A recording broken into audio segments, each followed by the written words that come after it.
sa Belen. Ating dalawin ang batang manunubos, ating ngayong dalangin, ating ngayong dalawin, dalawit sambahin siyang Panginoon.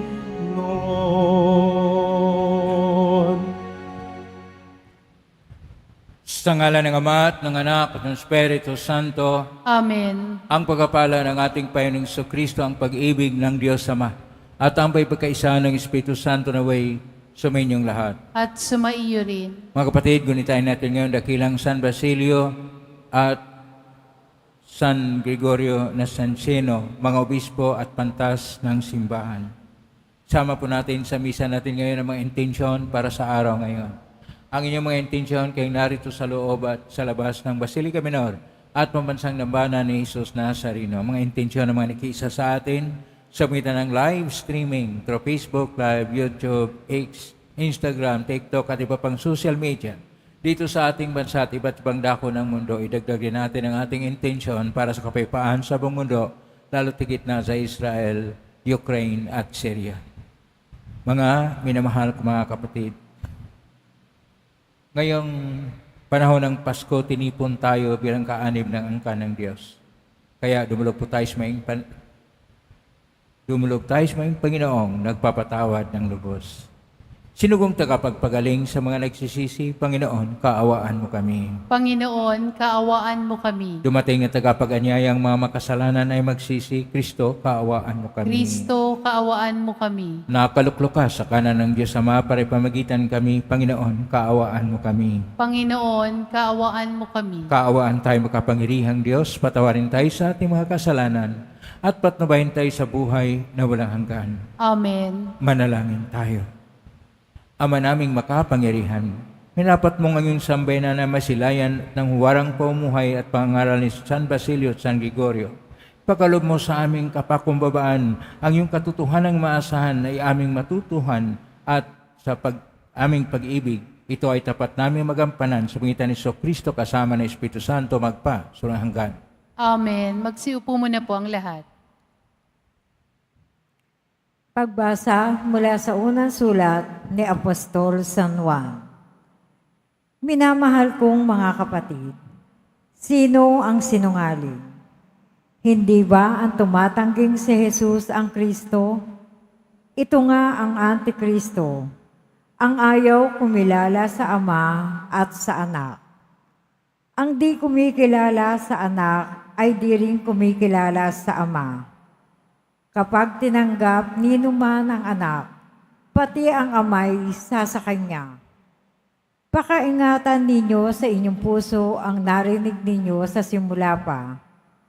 Kung gawin ninyo ito, mananatili kayo sa anak at sa ama. At ito ang ipinangako sa atin ni Kristo, buhay na walang hanggan. Ang isinulat ko sa inyo ay tungkol sa mga nagnanasang magligaw sa inyo. Ang Espiritu'y ipinagkaloob na ni Kristo sa inyo.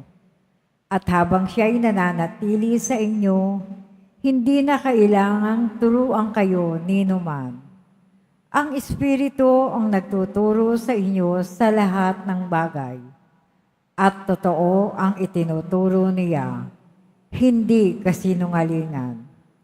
At tulad ng itinuro ng Espiritu, manatili kayo kay Kristo. Kaya nga, mga anak, manatili kayo sa Kanya upang maging panatag ang ating loob sa muling pagparito niya at hindi tayo mahiya sa Kanya sa araw na yaon. Ang salita ng Diyos. Salamat sa Diyos. Kahit sa ay namamalas, tagumpay ng nagliligtas. Kahit sa ay namamalas, tagumpay ng nagliligtas. Umawit ng bagong awit at sa poon ay ialay. Pagkat yaong ginawa niya ay kahangahangang tunay.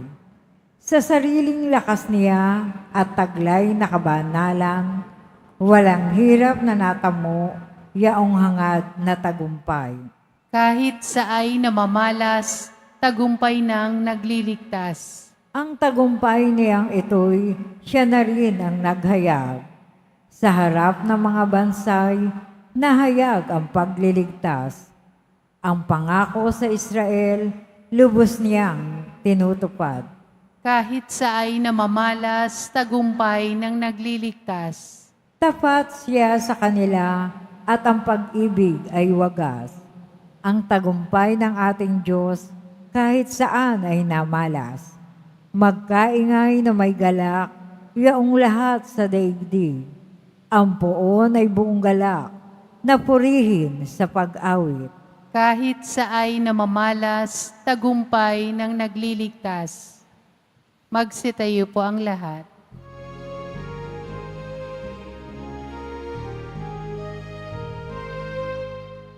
Hallelujah, Hallelujah, Hallelujah, Hallelujah.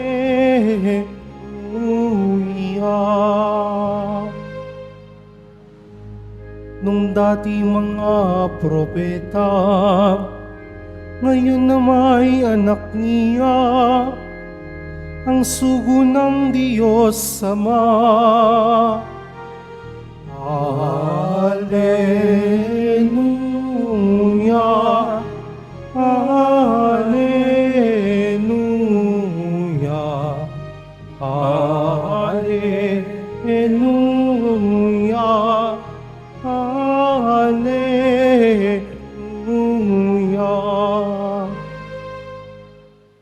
Sumainyo ang Panginoon. At sumayo rin. Ang mabuting balita ng Panginoon ayon kay San Juan. Papuri sa iyo, Panginoon. Nang suguin ng mga Hudyo sa Jerusalem ang ilang saserdote at Levita upang itanong kung sino siya, sinabi ni Juan ang katotohanan. Sinabi niyang hindi siya ang Mesiyas. Kung gayoy, sino ka? Tanong nila. Ikaw ba si Elias? Hindi po, tugon niya. Ikaw ba ang propitang hinihintay namin? Sumagot siya, hindi po. Sino ka kung gayon? Tanong nila uli. Sabihin mo sa amin para masabi namin sa mga nagsugo sa amin, ano ang masasabi mo tungkol sa iyong sarili? Sumagot si Juan, ako ang tinig ng isang sumisigaw sa ilang. Tuwirin ninyo ang daraanan ng Panginoon. Ang propitang Isayas ang may sabi nito. Ang mga nagtanong ay sugo ng mga Parisiyo. Muli nilang tinanong si Juan, bakit ka nagbibinyag, hindi pala naman ikaw ang Mesiyas, ni si Elias, ni ang propita? Sumagot siya, ako'y nagbibinyag sa tubig, ngunit ang nasa gitna ninyo, ang isang hindi ninyo nakikilala. Siya ang susunod sa akin, subalit hindi ako karapat-dapat magkalagman lamang ng tali ng kanyang panyapak. Ito'y nangyari sa Betania, sa ibayo ng Jordan, na pinagbibinyagan ni Juan. Ang mabuting balita ng Panginoon. Pinupuri ka namin, Panginoong Hesukristo. Magsiupo muna po ang lahat. Isang mapagpalang araw po sa inyo lahat. Purihin po natin ang ating Pong Hesus Nazareno. Nasa panang araw tayo ng bagong taon. At itong taon na ito ay ating ginugunita ang dalawang pantas ng simbahan, si Dakilang San Basilio at ang obispong si Gregorio Naciancino, na kapwa sila nagpapahayag ng katotohanan tungkol sa pananalig natin at lalo na kung ano ang tunay na turo tungkol sa ating Panginoong Jesucristo. Dito po sa ating mga pagbasa, wala pong nasabi ang tungkol sa ating Panginoong Jesucristo sapagkat una, ito ay tungkol sa paghanda ng pagtanggap ng Panginoon at hindi pa siya nakikilala. Yun ang sinasabi ni San Juan Bautista nung siya'y tinanong. Sabi niya, ako'y nagbinyag sa tubig, ngunit nasa gitna ninyo ang isang hindi ninyo nakikilala. Siya ang susunod sa akin, subalit hindi ako karapat-dapat magkalagman lamang ng tali ng kanyang panyapak. Itong versikulo 27 ng unang kapitulo ng Ebanghelyo ni San Juan ay nagsasabi na nariyan na ang Panginoong Hesus, nariyan na ang Kristo, at siya'y nasa piling na ng tao, ngunit hindi siya tinatanggap. Sa ating unang pagbasa, sa unang sulat ni San Juan, Kapitulo 2, verso 22 hanggang 28, sinasabi na hindi tumatanggap ang mga antikristo. Ang mga antikristo, yun yung gumagamit sa pangalan na Kristo. Pero hindi nila tinatanggap si Kristo na siya ang Mesiyas, siya ang anak ng Diyos. Kaya ang turing sa Kanya, tao lang. Mayroong mga reliyon na ganyan. Ang pangalan sa simbahan ay Kristo, pero hindi naniwala kay Kristo. Kaya ito yung sinasabi sa ating unang pagbasa, unang aklat sa sulat ni San Juan, Kapitulo 2, verse 22 hanggang 28, na mga antikristo, mga sinungaling at hindi nagpapahayag ng totoo. Sapagkat nariyan na ang Panginoon. Kaya ang atin pong salmo ngayon, ang ating Salmo 97 ay nagpapahayag na namamalas na ang tagumpay ng Diyos. Na ang Diyos na nangako na magpadala ng nagliligtas ay nariyan na. Ang kailangan lang ay ang pagkinig, ang pagkaroon ng bukas sa puso at isipan sa pagkinig sa sinasabi ng Diyos sa pamagitan ng kanyang mga mensahero, mga propita, mga taong banal, at gaya ni propita San Juan Bautista na ating patron. Noong tinanong siya kung sino talaga siya, sa ating Ebanghelyo ni San Juan, Kapitulo 1, versikulo 23, sinabi niya na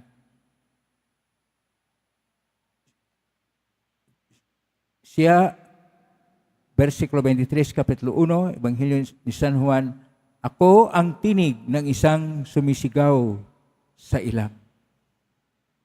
Tinig na sumisigaw sa ilang.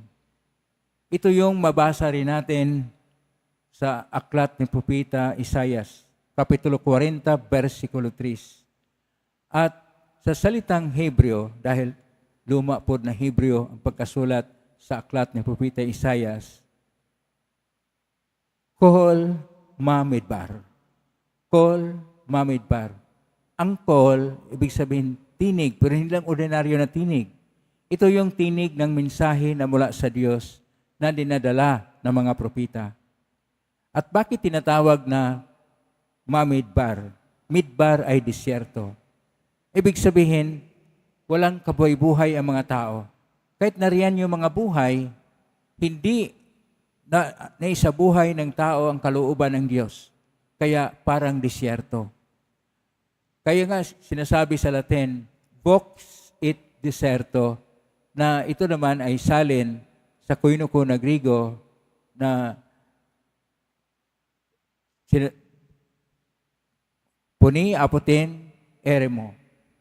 Puni apotin eremo na literal po na translation sa kol ma midbar ay isang pagsabi na sa buhay natin, kahit na may buhay na nakikita natin sa paligid natin, pero hindi natin iniugnay ang lahat ng buhay at ang biyaya ng buhay sa Diyos. At dahil hindi natin naugnay sa Diyos ang lahat, parang disyerto lang, parang hindi buhay ang nakita natin o walang buhay na nakita natin. Walang kahulugan ang buhay sa lahat ng ating namamasid o nakikita. Bakit po? Sapagkat ang tinitingnan lang natin, una ang kayamanan, pangalawa ang kapangyarihan, pangatlo ang katanyagan. At kung ganun lang ang ating pagtingin sa buhay, wala ngang kabuhay-buhay. At kahit na may nakita kang buhay dyan sa kapaligiran, hindi po yan buhay. Yan ay disyerto, yan ay parang patay, parang walang buhay, sapagkat hindi natin nakikita ang Diyos. Ang ibig sabihin ko po, sa loob ng tahanan, dapat mapahayag na o ma-eksperyensya na o magkaroon na ng pagtuklas sa presensya ng Diyos sa pamagitan ng pagmamahalan, sa pamagitan ng pagiging tapat sa isa't isa sa loob ng tahanan, sa pagsabuhay ng mga mithiin Kristiyano. Pero kapag halimbawa, pagpunta mo doon sa bahay, si tatay nagmamadali dahil sa kanyang trabaho. Si nanay din ay pupunta sa kanyang trabaho. At dahil wala pong pasok, ang kanyang mga anak doon nakahawak sa cellphone at kung ano-ano maginagawa sa cellphone, nagtitext, naglalaro ng kung ano mga apps at saka games. May buhay ba yon? Walang buhay. Ang sana, kung tingnan natin ang tahanan, kung siya ay isang Ecclesia Domestica, maliit na simbahan, dapat mapahayag na ang pagmamahalan. Kahit hindi kayo masabing, o magdasal tayo, basta sabihin lahat ay nakikita nyo ay galing sa Diyos. At pinapahayag ninyo ang pagmamahalan at katapatan sa isa't isa. Ang mga magulang ay responsable. Ang mga anak ay gumagalang sa kanilang mga magulang at mga nakakatanda sa kanila. Dito natin makikita ang Diyos. Dito natin malaman na ang Kol Mamidbar hindi nariyan. Wala pong disyerto sapagkat lahat ay buhay. Lahat ay may buhay. Lahat ng buhay ay may kabuluhan. Dahil nasa gitna ang presensya ng Diyos. Dumating si Kristo, nagkatawang tao. Yun ang diwa ng Pasko. Pero bakit, sabi ng iba, nako, parang ang Pasko ay malungkot. Hindi malungkot ang Pasko dahil kulang sa kung ano mga bagay. Malungkot ang Pasko sapagkat kulang sa tunay na pagkilala sa presensya ng Diyos. Gusto niyo bang manatili sa disyerto? O gawin nating buhay na buhay ang bawat tahanan, bawat opisina, pagawaan, sakahan, at kung saan man tayo, upang ang Diyos ay makikilala, upang ang Diyos at ang kanyang presensya ay ating pahalagahan, upang matuklasan natin o madiscover natin, mayroon palang tunay na Pasko kung mayroong pag-ibigan at pagmamahalan. Yung naniwala na may tunay na Pasko dahil nag-ibigan at umahalan at naging matapat ang mga pamilya, pumalakpak nga ng malakas upang tayo ay maging tapat sa ating Panginoon. Magmahal ng tunay, magkakaisa. Sapagkat sinabi sa ating unang pagbasa, maging tapat tayo, huwag maging mga antikristo na hindi natin kinikilala ang Diyos kahit nariyan na siya sapagkat nagkukulang tayo sa pagtalima sa kanyang kalooban. Naway si Kristo ay maging simbolo ng panibagong taon para sa kapayapaan at pag-asa. Naway ang kanyang pag-ibig ay sumasa atin upang ang lahat ay mayroong maligayang Pasko. Amen? Purihin natin ang Diyos.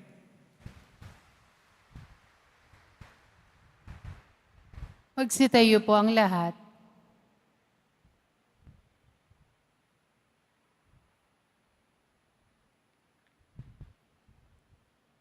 Minamahal ko mga kapatid, itinuring ni Juan Bautista ang kanyang sarili na hindi karapat-dapat sa tungkuling ipinagkatiwala sa kanya ng Diyos. Sa kabila nito, tinutupad niya ang kanyang misyon sa diwa ng paglilingkod at kababang loob. Taglayang ganitong diwa, lumapit tayo sa Ama upang tulungan niya tayo sa ating mga pangailangan at atin pong sambitin. Banal na Guro, lukuban nawa kami ng iyong Espiritu. Banal na Guro, lukuban nawa kami ng iyong Espiritu. Ang mga lingkod ng simbahan naway tumupad sa kanilang tungkulin nang may pagpakumbaba at kabutihang loob, manalangin tayo. Banal na Guro, lukuban nawa kami ng iyong Espiritu. Ang mga may katungkulan sa pamahalaan naway magtaglay ng tapat na hangaring kumilos para sa kapakanan ng lahat ng mamamayan at hanapin ang ikabubuti ng lahat sa halip na unahin ang pansarili nilang kapakanan. Manalangin tayo. Banal na Guro, lukuban nawa kami ng iyong Espiritu. Ang mga magulang at guro naway maging inspirasyon ng mga kabataan at mag-aaral at mahikayat sila sa pagtitiyaga at pagsisikap sa pag-aaral sa kabila ng kahirapan at pagkabigo. Manalangin tayo. Banal na Guro, lukuban nawa kami ng iyong Espiritu. Ang mga may sakit naway magkaroon ng kapanatagan ng loob sa pamamagitan ng ating pagmamahal at pangangalaga. Manalangin tayo. Banal na Guro, lukuban nawa kami ng iyong Espiritu. Ang mga namayapa na ay makatagpo nawa ng kapayapaan at kaligayahan sa kaharian ng Diyos. Manalangin tayo.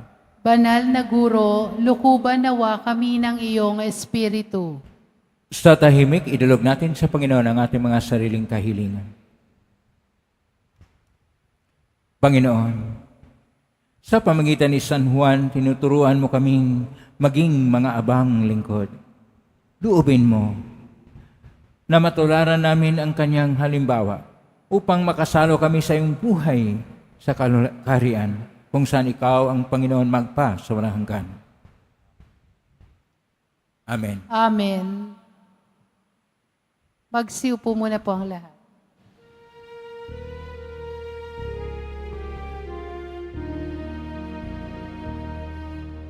Ako ay isang batang pastol na patungo sa Belen.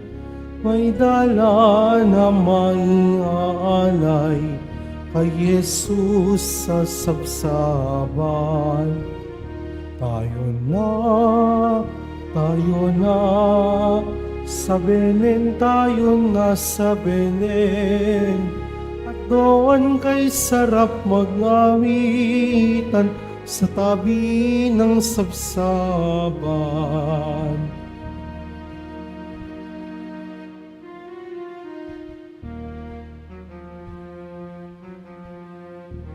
Magsitayo po ang lahat.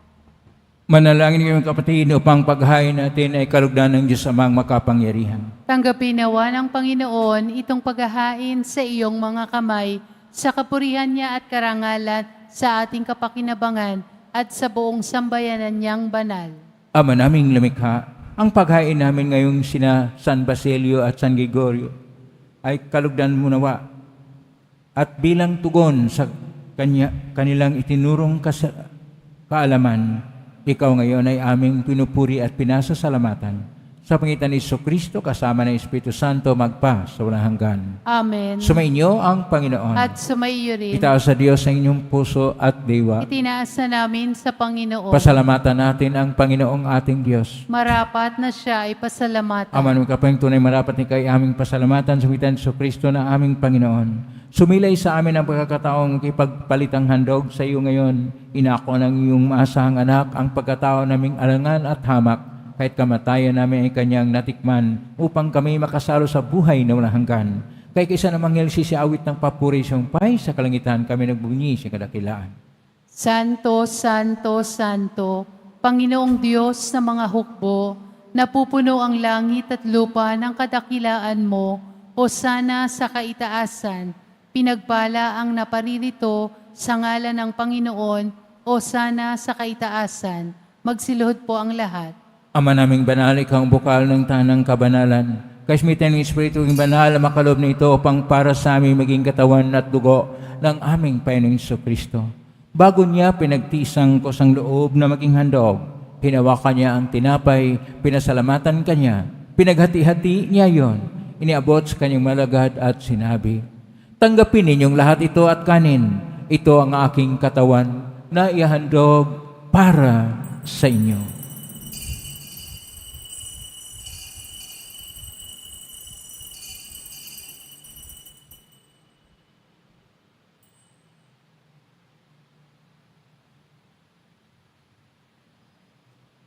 Kaya naman na matapos ang hapunan, hinawakan niya ang kalis, muli kanyang pinasalamatan. Inabot niya ang kalis sa kanyang malagad at sinabi, tanggapin ninyong lahat ito at inamen. Ito ang kalis ng aking dugo ng bago at walang hanggang tipan. Ang aking dugo ni bubuhos para sa inyo at para sa lahat sa ikapagpapatawad ng mga kasalanan. Gawin niyo ito sa pag-alala sa akin.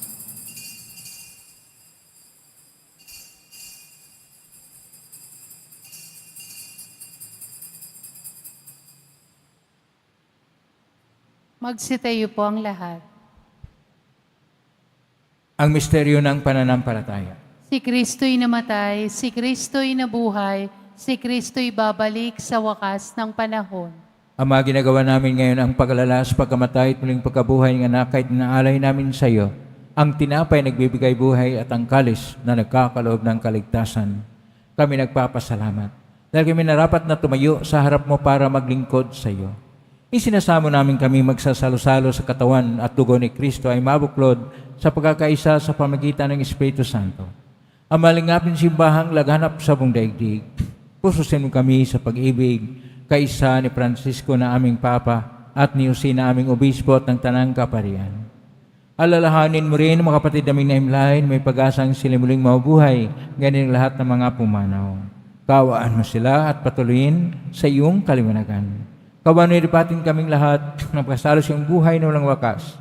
Kaisa ng mahal na Birhen Maria na Ina ng Diyos, ng kabiyak ng puso niyang San Jose, kaisa ng mga apostol ni San Juan Bautista, ni San Basilio, ni San Gregorio Nacianceno, ni San Roque, ni San Lorenzo Ruiz de Manila, ni San Pedro Calungsod at ng lahat ng mga banal na namuhay dito sa daigdig ng kalugod-lugod sa iyo, may pagdiwang nawa namin ang pagpupuri si karangal mo sa pangitan ng anak na aming Panginoong Hesus Kristo.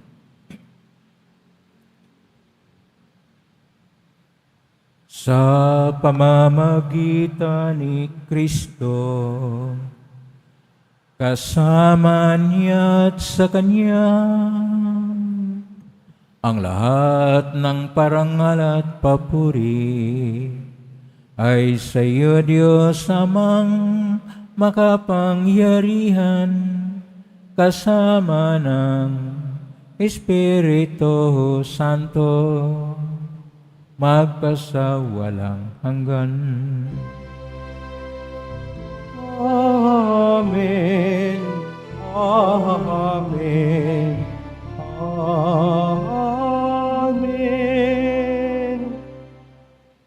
Sa tagubilin, magaling na utos sa turo ni Jesus na Panginoon natin at Diyos, ipahayag natin ang lakas loob. Ama namin, sumasalangit, kasambahin ang ngalan mo. Mapasa amin ang kaharian mo, sundin ang loob mo dito sa lupa para nang sa langit.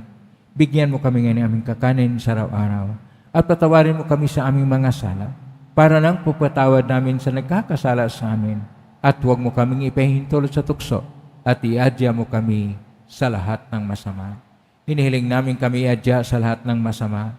Pagkaluban ng kapayapaan araw-araw, iligtas sa kasalanan at sa lahat ng kapahamakan samantalang aming pinanabikan ang dakilang araw ng pagpapahayag ng tagapagligtas naming si Jesu Kristo. Sapagkat iyo ang kaharian at ang kapangyarihan at ang kapurihan magpakailanman. Amen. Panginoong Kristo, sinabi mo sa mga apostol, kapayapaan ang iniiwan ko sa inyo, ang aking kapayapaan na binibigay ko sa inyo. Tunghayan mo ang panampalataya at huwag ang aming pagkakasala. Pagkalooban mo kami ng kapayapaan at pagkakaisain sa kalooban kasama ng Espiritu Santo magpa sa walang hanggan. Amen. Ang kapayapaan ng Panginoon ay laging sumainyo. At sumaiyo rin. Magbigayin kayo ng kapayapaan sa isa't isa. Kapayapaan. Kordero ng Diyos na nag-aalis ng mga kasalanan ng sanlibutan, maawa ka sa amin. Kordero ng Diyos na nag-aalis ng mga kasalanan ng sanlibutan, maawa ka sa amin. Kordero ng Diyos na nag-aalis ng mga kasalanan ng sanlibutan, ipagkaloob mo sa amin ang kapayapaan. Magsiluhod po ang lahat. Ito ang kordero ng Diyos. Ito ang nag-aalis na makasalanan ng sanlibutan. Mapalad ang mga inaanyayahan sa piging ng kordero. Panginoon, hindi ako karapat-dapat na magpatuloy sa iyo, ngunit sa isang salita mo lamang ay gagaling na ako. Sanggalang nawa kami sa katawan ng Kristo.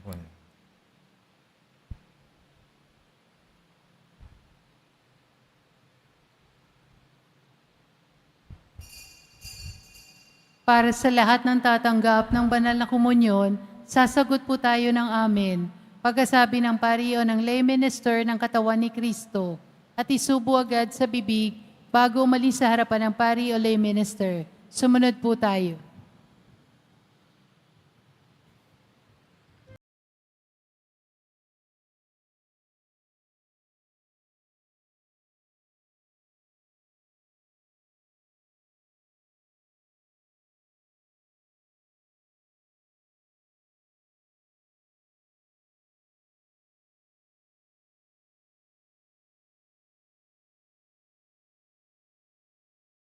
Sitayo po ang lahat.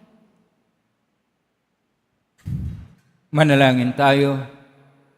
Ama naming mapagmahal, kami nagsasalo-salo sa mubuhay na pagkain si Kristo ay paturuan mo sa gurong si Kristo upang sa pagitan namin kina dakilang San Basilio at San Gregorio Nacianceno kami matuto ng maaasahang katotohanan mo at sa pag-ibig ay magampanan namin ito sa pagitan ni Kristo kasama ng Espiritu Santo magpa sa walang hanggan. Amen. Maraming salamat po sa inyong pagdalaw, pagbisita sa tahanan ng ating Poong Hesus Nazareno ngayong panahon ng Pasko ng pagsilang ng Panginoon. Salamat sa lahat ng nakiisa sa atin sa pagitan ng live streaming sa iba't ibang social media platform na posting sa iba't ibang paraan. Naway ang inyong panalangin ay dinggin ng Poong Hesus Nazareno. Salamat po sa lahat nagbigay ng tulong at donasyon sa Quiapo Church upang makatulong ang Quiapo Church sa kapwa nating mga mahirap at nangailangan, lalo na tuwing Thursday sa iThursday upang makatulong tayo sa kapwa nating mas nangangailangan. Salamat po sa inyong tulong, pagpalain kayo ng Panginoong Diyos. Salamat sa lahat ng mga naglilingkod ngayon, pagpalain kayo lagi ng Poong Hesus Nazareno. Prakpakan po natin lahat ng mga naglilingkod, lahat ng mga narito, lahat ng naugnay sa atin, lahat ng tumutulong sa atin. Naway ang Diyos ay magpapala sa inyo ng mabiyayang siksik-liglig at nag-uumapaw. Ang tinig mula sa ilang o disyerto, box, disyerto o kol, midbar, o puni apoten eremo, ang tinig mula sa disyerto ay tumatawag sa atin. Bigyang buhay at buhay na may kabuluhan ang ating Pasko. Ating ilagay si Kristo sa ating mga puso. Ngayon na po ang pubasbas. Taas po bahagya mga bagay na basbasan. Sumainyo ang Panginoon. At sumayo rin. Mahal na Poong Hesus Nazareno, inihagmos na ng cross ang walang maliw na pag-ibig ng Diyos ang katauhan. Pakinggan mo kalingan ng kanon at susumamo sa Pakinggan mo ang kahilingan lalo na para sa mga nailangan ng iyong tulong at awa. Makamtan nawa namin ang iyong kasugutan na may utang na loob na tinatanaw. Basbasan niyo po ninyo ang itong imahin at dasalan upang lalo kaming manalangin at magtiwala. Sa pamagitan ng bendisyon na ito, naway lalo kaming maging mapaglingkod, masunurin at tapat sa iyo na aming malhating Panginoon, magpa sa walang hanggan. Amen. Pagpalain kayo makapangyarihang Diyos, Ama at Anak at Espiritu Santo, Amen. humaiking taglay ang kapipaan, pag-ibig at pag-asa ng poong Jesus Nazareno. Salamat sa Diyos. Purihin natin ang poong Jesus Nazareno.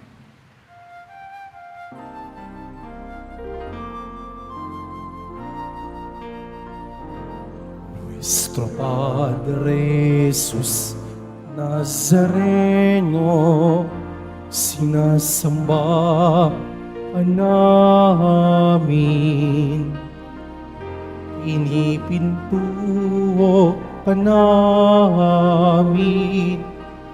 Aral mo ang aming buhay at kaligtasan. Nuestro Padre Jesus Nazareno, iligtas mo kami sa kasalanan. Ang krus mo kinamatayan ay sagisag ng aming kaligtasan. Nuestro Padre Jesus Nazareno, dinarangal ka namin. Nuestro Padre Jesus Nazareno, ninuwalhati ka namin. Nuestro Padre Jesus Nazareno, dinarangal ka namin. Nuestro Padre Jesus Nazareno, inuwalhati ka namin.